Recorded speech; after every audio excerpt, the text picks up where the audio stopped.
I was a supervisor back in the early 2000s. We walk into this person's house and it's 10 a.m. and he's drinking a missile, what are they, 40s of beer, 10 a.m. It was his birthday, we found out.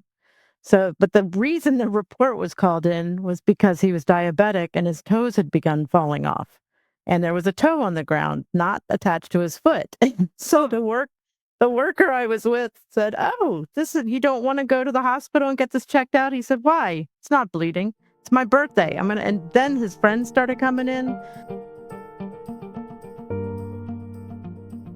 Welcome to the NCEA's Conversations on Aging and Justice podcast and our series on ethics in elder mistreatment. Join us in examining ethical dilemmas in elder abuse prevention and intervention while considering principles of autonomy, consent, and justice for older adults. Elder self-neglect is an older person's inability due to physical condition, mental impairment, or diminished capacity to perform essential self-care tasks, attain goods or services, or manage finances. This is a very complex phenomenon that is often difficult for older adults to experience and challenging for professionals to address. Intervening in cases of self-neglect presents a significant dilemma. Balancing an individual's autonomy and right to make decisions, however risky they may appear, with the professional responsibility to prevent harm. Deciding when and how to intervene while honoring an individual's rights and dignity remain a critical challenge. Joining us today are Kathy Greenlee and Jennifer Spoeri. Kathy Greenlee is the Senior Director for Elder Justice Initiatives for Advancing States, the national membership organization of state agencies on aging, disability, and Medicaid home and community-based services. Her work is focused on elder abuse, adult protective services, guardianship, and rural aging. From 2009 to 2016, she served as Assistant Secretary for Aging at the U.S. Department of Health and Human Services. Kathy is a former long-term care ombudsman. Jennifer Spoeri is the Executive Director of the National Adult Protective Services Association.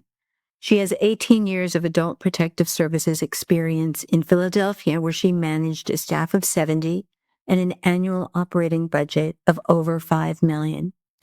Jennifer's program in Philadelphia was awarded one of the first Victims of Crime Act grants designated for adult protective services. We trust you'll find this discussion very engaging. Hi, Jen. Hi, Kathy. I'm looking forward to having this conversation with you. Me too. You know, the topic of self-neglect is not necessarily happy, but certainly important. And I just want to acknowledge before we go through a series of kind of questions back and forth, that I think what's particularly helpful is your direct knowledge, having worked in the field of adult protective services.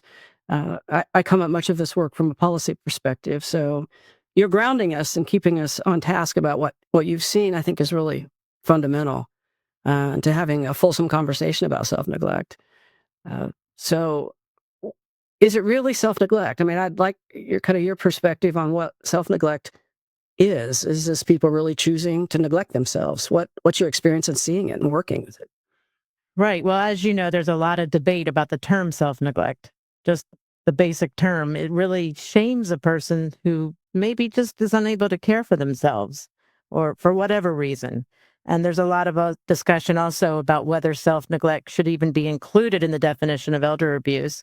And in fact, from my perspective in APS, some states don't even investigate self-neglect. They just investigate the person and their situation in their life, and is there anything they need support with. So it's interesting shift you slowly see moving away from it. But from an APS perspective, the bottom line is the person's unable to care for themselves and could be at risk.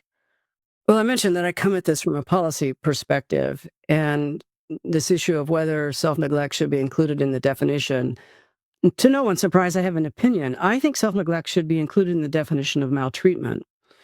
And because, nationwide, nearly half of adult protective services cases fall in the category of self-neglect, another 25% are neglect. From a societal perspective, we are committing resources to helping people So I think it's a bit of a distinction without a real difference, neglect or self-neglect. We need to provide help. APS is we designated to take the lead. So I certainly think self-neglect, to my mind, is a type of maltreatment that we must attend to.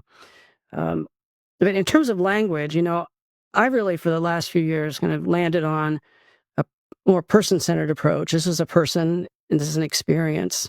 Because part of my concern about the way that self-neglect has been framed is it's accusatory and blameworthy, like you said. Um, and I think about, what's society's role? I mean, what have you seen with regard to the societal factors that contribute to a person ending up, in this situation? Right. I really think society's role in this area is to ensure the access to supportive services that can, and also services that reduce isolation. From my perspective in adult protective services, that social isolation and loneliness is a huge risk factor. So something as simple as these phone lines that keep people in touch or senior centers, things like that. I always said, I want all these services to be robust so that the APS shop is really put out of business eventually. So that's my thought about that. And also just ensuring access to things like subsidized senior housing, legal services. We see that so much that somebody just needs an attorney. So, and in rural areas, I'd also like to highlight that transportation, it's just a basic transportation to a grocery store or doctor's appointment or get medications is a problem. So those kind of supportive services would really help keep people safe and sound at home.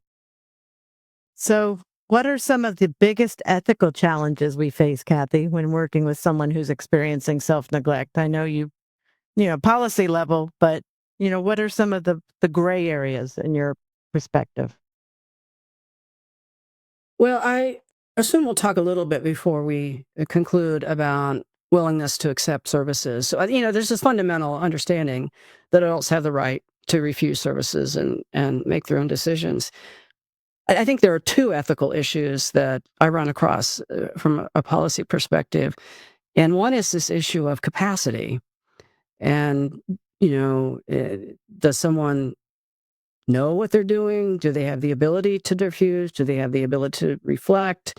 A true capacity assessment needs to be done by a mental health professional. APS can be knowledgeable at the screening level, but capacity, I think, becomes an ethical issue. Like, do you want to raise it and say they don't have capacity, or you want to assume they're working with the best capacity they have and you'll provide support? And then I am deeply troubled about how many people are referred to guardianship. And I spent a lot of time talking and thinking about guardianship. And I think in many ways the law fails us, that people have specific needs, more limited need for support in decision making, and we offer them total removal of all civil rights. So it seems to be outmatched for the problem that's presented. So I really worry about referral to guardianship for people who were needing assistance and then end up with no rights of any over themselves or their decisions. Yeah, no, that's absolutely a huge and capacity. The concept is so fluid. You see them one time a day or the next day, and even on the issues that they're facing. Somebody's capacity to determine where they're living is different than the capacity to manage their financial statements and accounts. So it's a moving target sometimes. I would add here also the biggest ethical challenge in the actual practice, like boots on the ground, are the varying degrees of self-neglect and the person's own view of how someone should live. You have to take yourself out, that implicit bias that exists in all of us.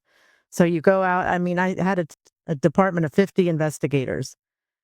There were some, the MSWs of the world would go out and see one roach and say, we need to get extermination in here. We need to do, it would be panic time. But then there was somebody who was actually in a Ukrainian refugee camp way back in the day.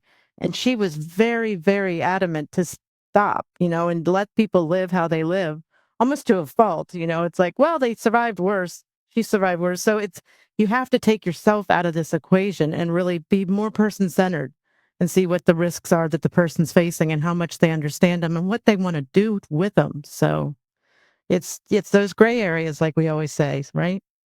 And I do think there are societal factors in terms of lack of services or removal of services and difficulty accessing that contribute to what we're seeing and play into the ethical challenges of what can we do. I lived in Kansas City, and several years ago, I did some visits with some adult protective services workers from Kansas City, Missouri. And I remember standing on this woman's porch because we really couldn't navigate her house, wondering what we missed. So I think, we can frame ethical issues around what we see in the moment, but I think all of us benefit from moving upstream to say, what did we miss earlier? Did we label someone as non-compliant?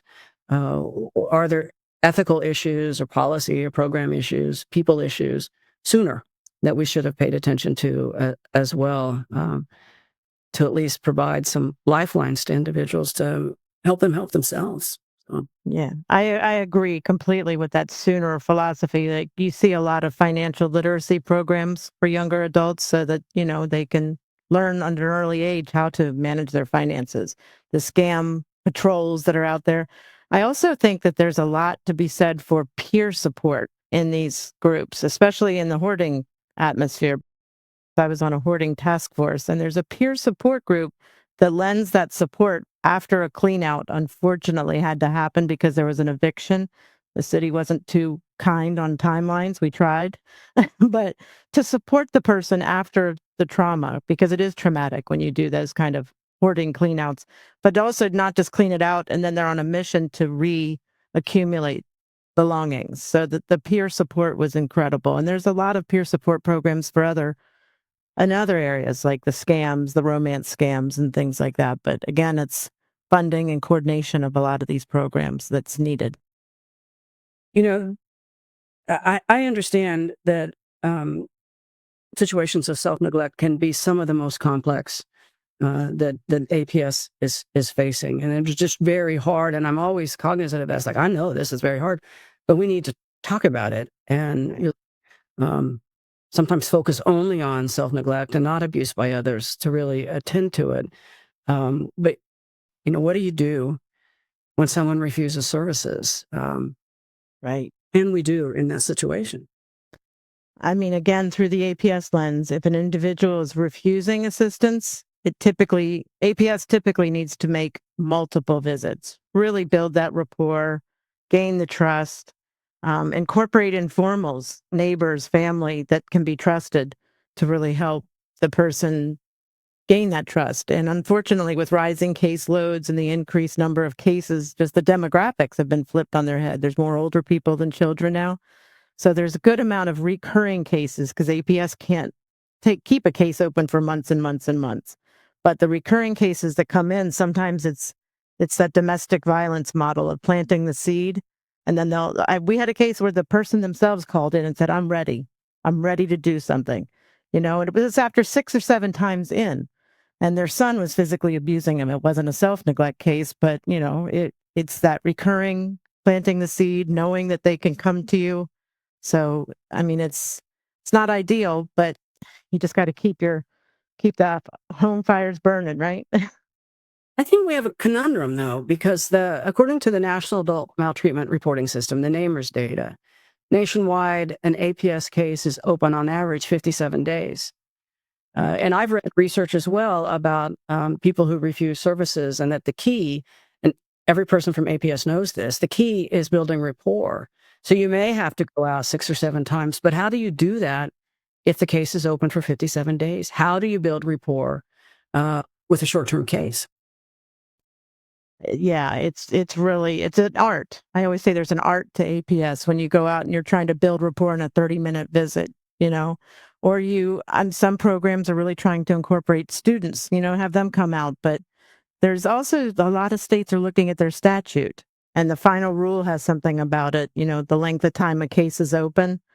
There's subtle acknowledgement of the time it takes to work with people, especially when they're undergoing some sort of trauma or they need a lot of supportive services. So there could be some caveats that states could incorporate, so that the recurring door doesn't keep on opening, closing. But Sometimes there's also compromise with the person. Say they need supportive services every day. It's like, hey, try it 1 or 2 days a week. Let's make a deal here. And then they see, hey, this helps. Maybe I will take them 3 days a week or 4 days a week. But again, you're right. There's that conundrum of time it takes to keep the conversation going and for them to have that aha moment of this really helps and I can stay in my home this way. So I'm enough of a policy nerd. I hate to admit this, but I daydream about meetings I'd like to hold. So I'd like to hold this meeting. Because really, I would like to gather um, people together to talk about self-neglect and figure out who else can help. Because, you may build rapport, but then at some point you will close the case and have to hand it off to someone else who can continue, like a rapport handoff. I mean, who can pick up later? What have you found to be the most successful, or who, the most successful partner when someone has either been reluctant and agreed or is continuing to be reluctant? Because it will take many more social services supports and medical supports to really provide longer term help. I mean, who do you look to? we often look to the home community-based services. I know you're no stranger to those.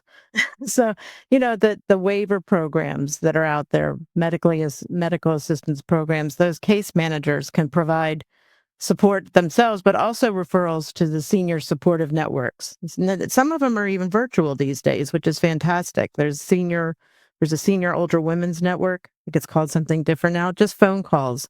But, senior centers, the support services. What else did I say earlier? It's just keeping them involved and not socially isolated. Sometimes neighbor to neighbor. There's a village network I just was reading about.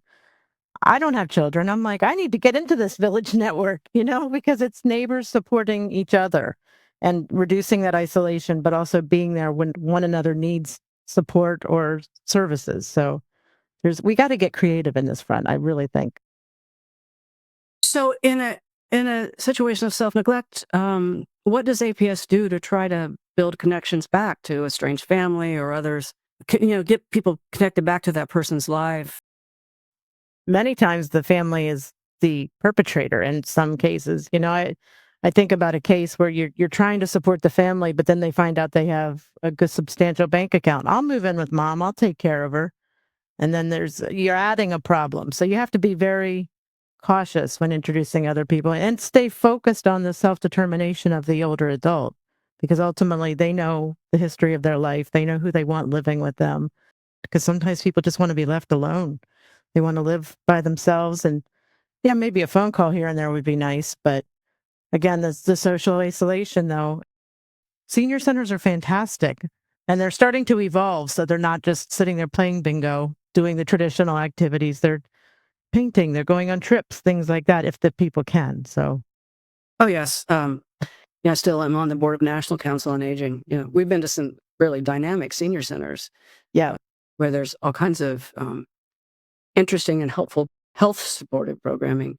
So I'm curious, um, in an APS case where you're supporting someone experiencing self-neglect, what does success look like? that has been something we have debated back and forth, because success in one person's mind is different than the next person. So, my perspective, success is the person is out of risk, out of harm's way, and they are living the way they want to live. But that's, kind of pie in the sky sometimes. Sometimes there's that compromise where they have a little bit of help. But ultimately, I think in an ethical world, the bottom line is that person's civil rights remain intact and they get to live the way they want to live.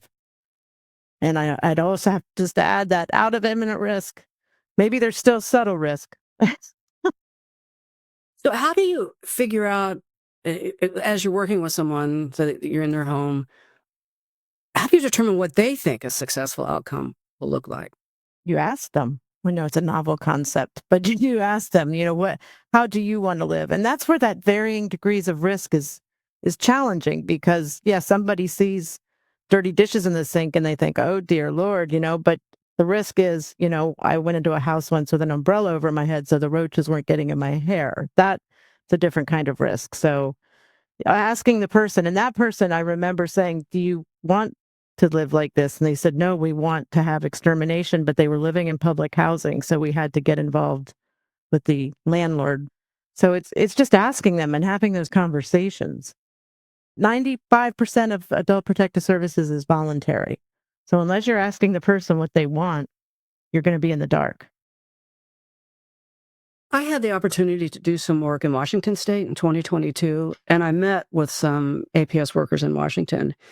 And I could sense that there are APS workers who gravitate to this work, who really find the self-neglect work compelling. I mean, that they're going to heaven for me. I mean, it's just so hard, but I so respect the workers who commit to doing this work. And what motivates an APS worker to try to be successful or supportive in a situation where they're working with someone with self-neglect?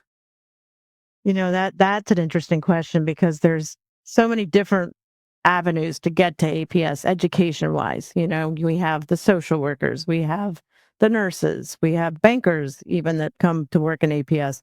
But the criminal justice majors that want justice are the ones that have always intrigued me because that's oftentimes what workers say keeps them in the field. They like the making things right. If they can. That also is what frustrates them and the reasons why they may leave the field because you have a few of those cases that can be very disheartening. But I think it's really just in making a better path for the future for everyone living in this country. It's upholding people's rights to live their lives the way they want to live and not taking over situations. So I don't think you and I have ever talked about this, but I know we both, experience what I will call public frustration with APS because they didn't do anything. oh no, not that. Not that. Do you think that comes up particularly in situations of self-neglect where neighbors, families, and others are expecting something you can't deliver, where it comes to that population in particular, self-neglect? Yeah, absolutely. I think there's a lot of public awareness that needs to happen and is happening about adult protective services and what we do because a lot of people tend to call APS with what they want to happen. And when it doesn't happen, they get upset. So I always think of the landlord who wanted to evict somebody because this person was incontinent. And we came in and then the papers were filed, the writ, the alias writ, all of this was in motion. We got that person a civil legal service provider, got her some incontinence products, and really made that landlord upset, who was the reporter in the case. But I said, we're not an agent for the landlord. We're not an agent of families. We are charged with that person, the older adult or disabled adult in most states, and what their wishes are. So it's interesting because people think we have this magic wand to make things happen because they want them to happen. Or they think APS has some sort of police authority. No, we do not. So what happens if Adult Protective Services doesn't intervene? If we don't intervene, then it depends on the situation. Gosh, I feel like I say it depends all the time. I don't have any tattoos, but if I ever get one, it's going to be, it depends because it does. I mean, if the person has the capacity to make an informed decision and they can evaluate the risk in front of them and they don't want help, then they're going to stay living there like that. And it really upsets everybody, including and probably especially the APS worker, because they want to help. That's what really keeps them in the field, but also that justice of supporting somebody's right to autonomy and self-determination. So sometimes nothing happens because that's what the older adult wants. But sometimes things happen that are miraculous and huge success stories. They get to stay in their home. They get their house back in their name. They get their, supportive services in there and their wounds are healed. It depends on the case totally, but sometimes nothing happens, and that's the raw reality. Yeah, I mentioned doing some work in Washington State in 2022, and after that, they'll be glad I'm giving them so many props. But they did a virtual conference, a full day conference on self-neglect, and asked me to provide some opening remarks. So I did, but then I listened the whole day. And one of the most compelling workshops I've ever heard, and I've been to a few, was a workshop of people who are professionals who've seen it up front, who've been in people's homes, experiencing self-neglect. Some of them were from APS, some were like geriatric social workers, someone was doing like emergency support, like community support from EMS. And in this workshop, they talked about success and how small it can be. And one woman said, I was able to convince someone not to store papers in the oven. And someone else said, we helped clean out the kitchen one 1 foot tile at a time, and then we danced on the tile. And it kind of proves what we've been talking about, the complexity, the stick-to-itiveness that's needed, the incremental change. Success can be so small, and the work is so challenging that I just continue to find it compelling that people need care at that level. It's in one of the first cases I went out on with an APS professional. I was a supervisor back in the early 2000s. We walk into this person's house and it's 10 a.m. and he's drinking a missile of what are they, 40s of beer, 10 a.m. It was his birthday, we found out. So, but the reason the report was called in was because he was diabetic and his toes had begun falling off. And there was a toe on the ground, not attached to his foot. So the worker I was with said, "Oh, you don't want to go to the hospital and get this checked out?" He said, "Why? It's not bleeding. It's my birthday. And then his friends started coming in. So the next day we went back out there and he went to the hospital, but it was the control also. It's his life. It was his birthday. It wasn't like, he had a wound that happened overnight, but, he went the next day. It was that follow-up that was necessary. But that was my entry into, huh, we really want people to direct their own care. So I look to drinking beer, but never at 10 a.m. But this seems so, even in this kind of horrifying situation, it seems so common and humane. yeah, And would you rather stay at home and drink a beer on your birthday or go to the hospital? stay at home and drink beer. Yeah. I mean, Maybe not at 10. yeah, I mean, some of these things seem obvious, even though everything around them is so Right. ignorant. What would you change in this work around self-neglect? Hmm. Boy, I change or beef up. Whatever. But I would really, really love to see what happens after APS to continue to support the people that need support and whatever it may be, mental health, behavior, substance use, even just supportive services in the home. It's beefing up that support. All of us are heading that way if we're lucky to be older and not be able to maybe do every aspect of our life to the fullest. And shorten wait lists. The wait lists sometimes for housing needs are just obscene in some areas. And I can't forget to look out for the rural areas because I hear it, through naps all the time. I was in an urban APS program, but the rural areas really need some more innovation and support through funding, probably, to get virtual services out there. The transportation is a big problem, just getting people to necessity visits, doctors, pharmacies, grocery stores. So that's a long list, but, next Christmas I'll go visit Santa. So we touched upon guardianship when we were talking about ethical issues. Yep.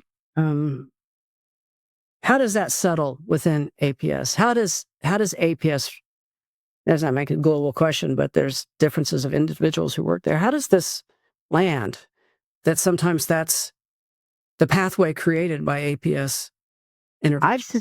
I think it's always going to be a need, but it has decreased significantly in my 22 years now of working in and around APS. There's extreme cases, and I was thinking about one last night when I was thinking about this. The person that has not a person in the world around them, the neighbors aren't even involved. They've got Alzheimer's disease or Alzheimer's type dementia.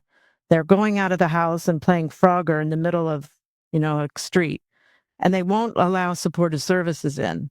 So unfortunately, I mean, and I've had cases like this where we put a guardianship in place.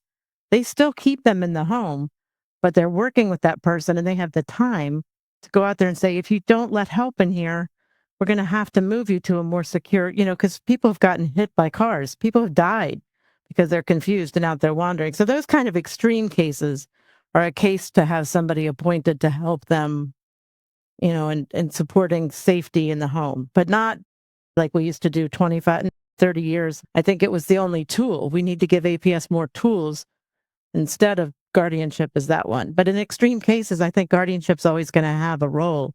It's just in extreme cases. Most of the time, the least restrictive alternative is the one that's used. And there's a lot of supported decision makings coming around, the education surrounding powers of attorney. It's going down. So I don't want a guardian, but if I'm out doing things like, playing Frogger in traffic, please help me. you know. Do you think that referring to Frogger at some point will not be relevant? Young people will know what Frogger is. No, Frogger was an Atari game back in the day. No, Just for our listeners. I know it as well. But no, I agree with you. The guardianship is the last resort. We do not want to do them. And there is a misnomer that APS wants to do guardianships. It couldn't be further from the truth, but it is the last tool in their belt to keep people safe in extreme circumstances. I try not to take just ideological positions just for the heck of it. So I agree that there will always need to be guardianships, a role for guardianship. I think what I see as progress are the alternatives that you've described and a kind of a reframing of the issue. It may be helpful, and I think that it had been always considered, this is a nice thing to do. We'll get them a guardian. It's like, yeah, maybe not. It's not necessarily a nice thing to do. It may be a necessary thing to do, and that's slightly different. So I know we've had a lovely time to chat about a very hard topic, but I'm concerned about what ethical questions about elder mistreatment do you still think about? I feel like the assumptions that we make about people based on their age or their disability are something that we should really address. Ageism and ableism often contribute to people's perceptions of how an older adult, or how or where an older adult or a person with disability should live. So it's just judgment, and it's public awareness of this person is okay and they can live where they want to live. So assumptions are a biggie to me. There are certainly varying degrees of self-neglect, as I've mentioned, but all adults have the right to choose where they want to live, and as long as they don't harm others. I think that's in the NAPSA Code of Ethics. But we have the right to choose where we live. And if society will get on board and realize that, and not assume that because I have a walker, she must be in a nursing home. But my 2 cents. Ageism is my bugaboo. What about you, Kat? Well, it's interesting as a policy person because I think I encounter ethical issues from a different frame. I worry about the things like capacity and a ready willingness of people to make judgments based on capacity. In the work that I do, I've seen evolution. I'm a lawyer. I've seen changes in legal conversations about capacity. I've seen it in some contexts where I've been talking to medical professionals that capacity has been a problem because it has been so absolutist in nature. And where I find hope right now around that difficult issue is a real evolution about capacity to do what, to make what decision, that we can isolate really what someone is able to do and provide support so that our support or interventions, because sometimes their interventions can more closely match what the need is. And that we understand that if you take someone's civil rights away through a guardianship, they don't even have the right to decide where they will live or who will visit them. Right. So how do we return to this issue of capacity and make sure that we focus on what specifically the need is, the decision, the risk, as you would say, and we try to better match. I think the law has failed us in many respects, and as a lawyer, because we haven't been nuanced enough in trying to focus on capacity. But I think that's improving, and I find that to be very hopeful. Yeah, I think we're heading that way too. I agree. Thank you for tuning in to this episode of Ethics in Elder Mistreatment. Subscribe to our channel on YouTube or Spotify so you don't miss future conversations exploring ethical dilemmas in elder abuse prevention and intervention.